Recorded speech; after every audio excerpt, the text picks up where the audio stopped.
Hello everybody, my name is John Rick Johnson Jr. I am the host of Reform GGA, and I'm very happy to bring you guys an update on the StARpion project. What's a StARpion? Well, this is a StARpion.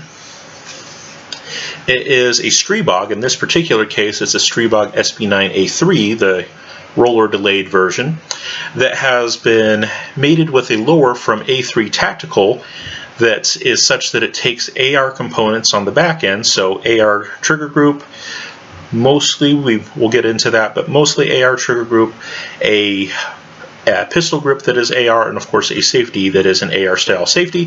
The front end of the lower though is such that it takes CZ StARpion magazines. So here is a 30 round CZ StARpion magazine that fits and functions in the gun just fine.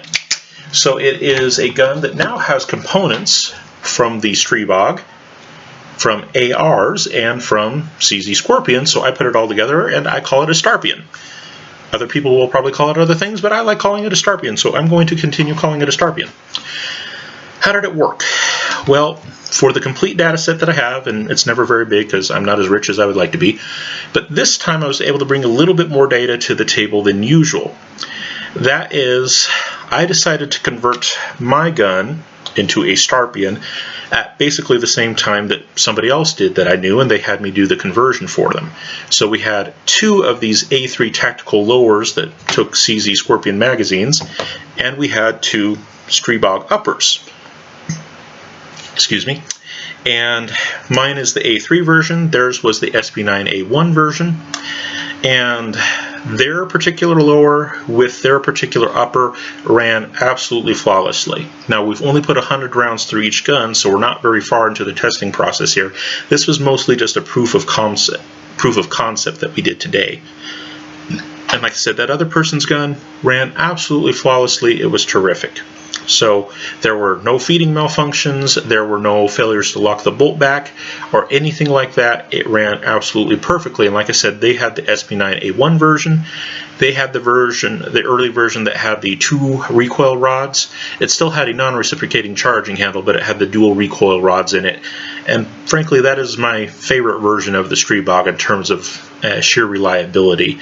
That version seems to be able to take just about anything and run with it. It even did pretty well with the original stick magazines. The original polymer stick magazines with the polymer feed lips, those would eventually crack and break, and that would cause problems that way. But as long as the magazines were working functionally, that gun was just solid, and there really weren't any major issues with it whatsoever. And with these A3 lowers, it continues to be a very good gun.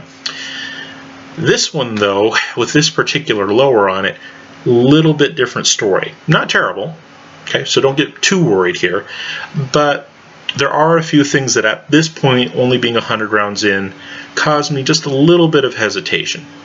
So first thing that should be noted is that the very first magazine that I put in the gun, which was this 50 round magazine here, it's made from a 35 round U9 magazine from Palmetto State Armory, and they have an attachment that goes on their 35 round magazine that adds an extra 15 rounds, so in total you get a 50 round magazine.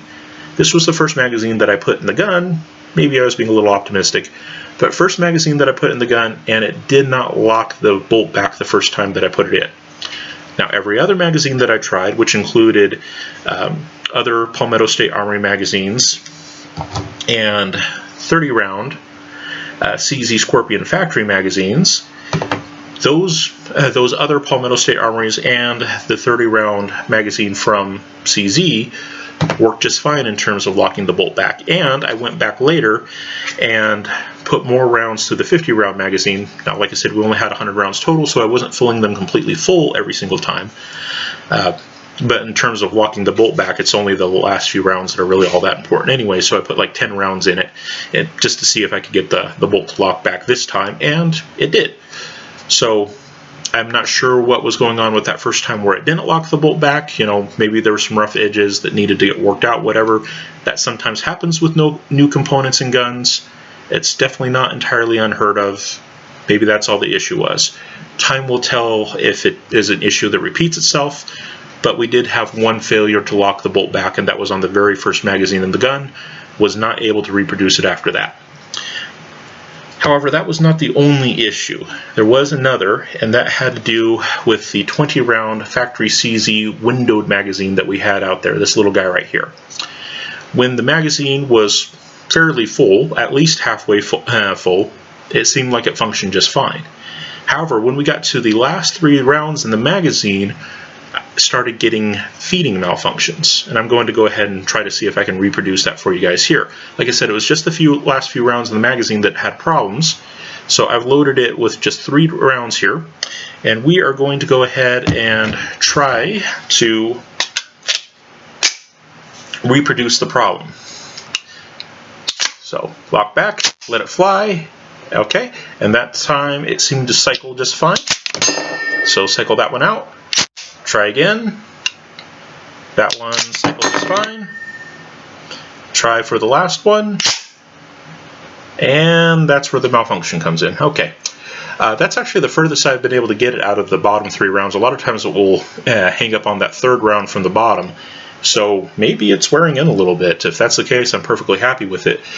But as you can see, that round did get jammed up in there. And so it does not seem like it's gone completely away, but I will definitely take that. Yeah, let's check for damage here. Yeah, there's a little bit. Let's see here. Yeah, there's a little bit of deformation there. Not absolutely terrible, but enough that you probably wouldn't want to run it through the gun again. That would not be overly advisable. Anytime you get a round that's damaged, of course you don't want to run it through the gun. I mean, if it was a life or death situation and that's your only option, well, maybe, but for most people, with blinking rounds and whatnot, and even in a life or death situation, it's a better idea to just get that round out and go through the rest of the magazine, etc., etc. I mean, absolutely necessary. It's your 1 bullet left, maybe, but yeah, in general, don't put damaged rounds back in the gun. Please don't. Especially don't mention my name if you do, just saying. So yeah, the 20-round magazine definitely does seem to have some issues. Like I said, this time it performed better than it had in the past, because I actually got to the bottom round before it started creating many problems. But it did not perform flawlessly with the 20-round magazine today. And my personal theory on it is that since it's such a short magazine, it doesn't have the tendency to try to hang back like the longer magazines do. Of course, the longer magazines are curved, and so if you try to hold them straight from the top, they're going to have a tendency to try to sling back. So this is how it more or less sits in the gun, and if I just let gravity do its thing, it's going to try to pull the magazine down, and that means that the feed angle is going to be a little bit more downward. The 20-round magazine, though, when you don't have many rounds in it, it doesn't have as much of a tendency to try to tip forward, and so what happens is the bullets are going to be at a higher angle, and that resulted in the feeding malfunction that we just saw. Is it a problem that may go away with time? Well, it's already been better just from this afternoon to now. In terms of that, it was able to at least get the last, keep it going until the last round in the magazine. So it seems like it's getting better, but it may just wind up being the case that the little shorty magazines don't work in the gun. That's a possibility. But like I said, every other magazine that we had out there, 30 rounders, 35 rounders, and 50 rounders, those all seem to do just fine. So it seems like a very useful lower, but with some limitations, and like I said, it was this particular lower on the A3 upper that has given us the problems, but only those 2. One single case of failing to lock the bolt back on the last round fired, which is much better than the original A3. You guys can go back and look at my A3 videos after I got done test firing it, and frankly we had a lot of failures to lock the bolt back. This time only having 1 magazine that caused the problem out of multiple magazines that are out there. We had about a half a dozen magazines that were out there, and only 1 of them causes problems, and it's associated with a very particular size that frankly most of the time I don't fire. I don't fire 20-round magazines all that often out of a gun like this. These guns I fire more for recreational purposes, and bigger magazines are more fun for recreation. Just throwing that out there. So on the whole, it seems to be doing okay. It definitely seems to be doing better than it did with the original magazines. And it is worth pointing out here that Grand Power has decided to go ahead and come out with a curved magazine, a factory curved magazine. And so far, most of the reviews on it that are out there on YouTube seem pretty popular. That is, that they seem very positive, I should say.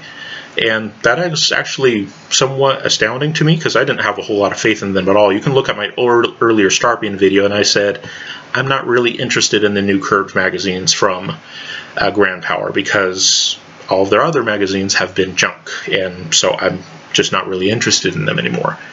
But from the reviews that I'm seeing online, they don't seem like a terrible option.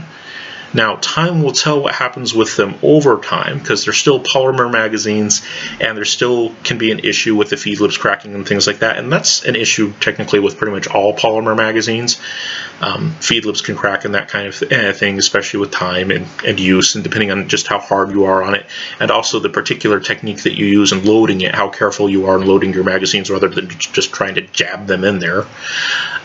That can affect the life of the magazine as well.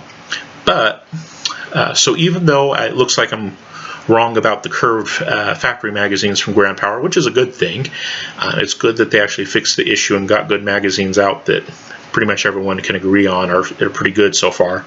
Like I said, time will tell about whether or not there's any feed lip cracking issues that develop in the future, but for right now they're looking pretty positive. That being said, I still like the CZ StARpion magazines, because 50 round magazines from PSA, you know, a 35 round U9 magazine with a 15 round extension, that's still pretty awesome, and I like that. And also the PSA magazines are cheaper, so over the lifetime of the gun, you're probably going to buy quite a few magazines. You won't buy too many to begin with, maybe. Or you might, I don't know. But over the lifetime of the gun, you will probably buy quite a few magazines, and so kind of sort of offsets the cost there. And just so you know how much one of these could set you back, the lower itself right now is selling for about $200 or so, and then of course you have to add your own components. They do not put in a trigger, so you need to put in your own trigger. It takes AR drop-in triggers. It doesn't really do so great with a mil-spec trigger, because the hammer is a little too wide, but the drop-in triggers it seems to work just fine with. It takes, of course, the AR pistol grip, and you'll need to get your own pistol grip, and you'll need to provide your own safety. And then, of course, that's just going to depend on what the parts cost. The trigger that I have in here right now is the Palmetto State Armory 3.5 pound drop-in trigger, and those usually sell for somewhere between $100 and $130. The safety that I have on there is one of the ambidextrous AR safeties, and those are usually a little bit more expensive. This particular one was around $30. You can find some safeties, especially if you just want a single-sided safety, sometimes, you know, maybe $10, $15. Usually not any more than 20. And then the grip is really going to depend on your taste. This is the Magpul Mode Plus grip, which is a little bit on the higher end. I've mentioned that there's one big downside to these grips, and that is that when the rubber, because they have a rubberized texture, when the rubber gets wet or oily, they become really slick. But as long as you're using it on a gun that's, you know, for recreational purposes, not serious use, you know, inconsistencies like that don't matter as much. So on a recreational gun, you know, go for whatever you like. This is what I liked. There's other grips that are out there that are more expensive, and other grips that are out there that are considerably cheaper, and so that part is just going to depend on you. These particular lowers, as I put them together for myself and for the other person that I mentioned, they wound up being around $400, and then of course whatever you're going to spend in magazines and that kind of thing. So it is a fairly good size investment. Like I said, $400 in this case. If you got really cheap components and did your own modifying and things like that, if you got a mil-spec trigger, for example, and you just filed down the hammer suitably yourself and those kinds of things, you might be able to save enough money to get it down to $300, $350-ish for the lower. But still, several $100s on a gun that, if you get the A1 version, which I personally would recommend, it seems to be more reliable, and it seems to be more reliable with this lower, at least in the other person's gun. That definitely seemed to be the case. you're talking about a gun that's $700–800, a lower that's, we'll say, $300 to $400. You start getting into the range where you start talking about other PCCs, other PC3s, pistol caliber guns with a third point of contact, like that. It becomes a lot more similar to those other guns, and whether or not you just want to go ahead and get a gun that comes complete, as it were, or being, putting things together yourself and whatnot is a suitable complaint. And I understand a lot of people don't want to get into this kind of thing, especially if they're going to pay that kind of money. In my case, though, I do like it. It does work better than the original factory lower with the stick mags, with the straight mags. Again, a lot of people seem to be liking those curved magazines that Grand Power came out, so look into that option. I'm having to eat my words on that one. But I still like that I can do the 50-round Palmetto Straight Armory magazine thing. And yes, like I said, it does not seem to take the 20-round factory CZ windowed magazines very well. We'll see what happens with time on that one. As to the features that it does come with a bolt catch that has a little bit of an enhanced tab on it compared to the standard one that originally comes with the Stribog. So I like that it's a little bit bigger tab and easier to get a hold of. So go ahead and lock it back here. And then, of course, to drop it forward, you just pull down on the tab and the bolt comes home. Functions just fine. It's a little stiff, but you want something that's a little stiff. You don't want something that's going to be easily bumped off and whatnot. And that tab does occur on the other side, so it is fully ambidextrous.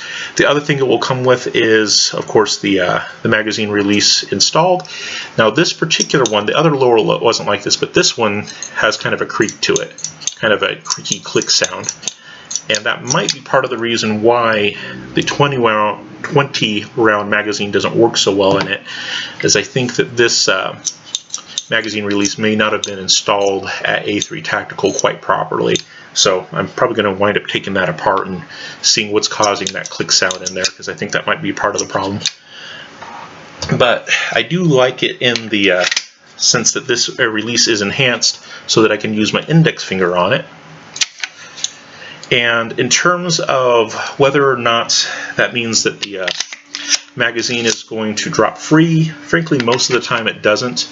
Polymer magazines and a polymer magwell, especially once the gun gets dirty after firing it for a bit, a lot of times the magazines are not going to drop free in those conditions, so just be aware of that. But I do like that I can use one hand to release the safety and then the other one to strip the magazine, so that does speed up the magazine change process just a little bit.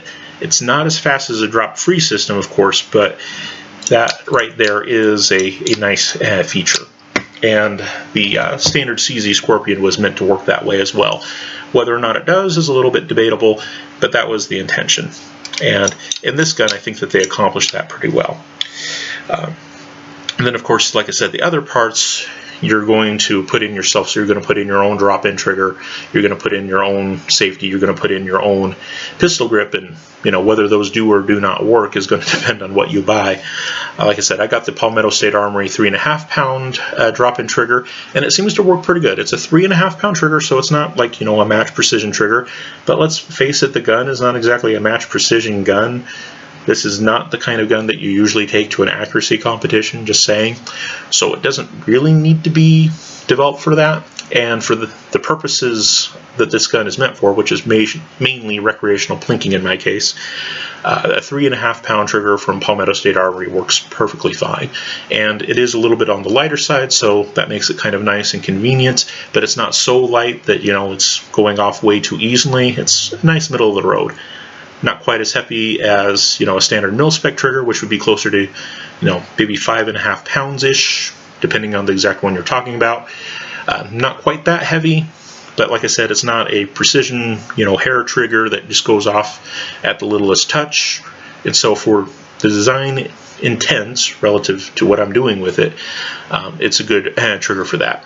The safety I went with was just a ambidextrous safety that Palmetto State was selling at the time, and this one seems to work just fine. There's no complaints with it, at least no major complaints. I will say that since it's ambi, when it's off safe, and since it's an AR style, so it jets out just a little bit more than the original Stribog one did, it will kind of hit your index finger a little bit more. And so if this is going to be a gun that's set up just for one single person, you might want to go with the side of safety that would, be appropriate to that one person who's using it. So if it's a right-handed person who's only going to be using it, put in a right-handed safety, that kind of thing. But since this is a recreational gun, a lot of people that I go shooting with recreationally will wind up using it, and that will include several left-handed people and right-handed people, so I set it up ambidextrous so that it could work either way. And then, of course, the grip, it's going to depend on what grip you get, but this is the Mode Plus grip, and I'm pretty happy with it. Like I said, it doesn't do so well when it's wet or oily, but otherwise it works just fine. And so far, things are looking fairly promising. Time will really tell. I would really like it if in time it wore down, or if I go ahead and mess around with the magazine release and I can get the 20 round magazines to work. That would be good. And so far, I haven't been able to reproduce the last round holdback issue that I had on that very first magazine. That's a good thing that I can't reproduce it, but the fact that it happened is a little concerning, so we'll keep an eye on that. So where are we going forward? Going forward, aside from maybe taking a look at the magazine release, is primarily just putting more rounds through it. So far, we only have 100 rounds on either gun. That's not a ton. And we just really don't know how it's going to perform long term from here. This is the new A3 tactical lower, the one that they just made, their new production ones, and this is basically the first time that they've made these specific lowers. They had a different lower beforehand that was a little bit more expensive. This is the El Cheapo version for those of us who are El Cheapo. Most of what we need at this point is just more time on them. There definitely seems to be some teething issues, like I said, that last round bolt hold open problem on the very first magazine, not repeated afterwards, but on the very first magazine is a little bit concerning. And the fact that I've been able to reproduce the feeding malfunctions with the 20 round magazine, the factory CZ StARpion 20 round magazine, is definitely concerning. Haven't been able to do that with any of the other magazines, but for some reason it doesn't like this 20 rounder. Alright, that is it. Thank you all very much for your time and attention. For those of you who are in Christ, go with God and be blessed. For those of you who are not, I pray that you would come to know Him, the true Christ of history, the only genuine Savior of mankind. Amen.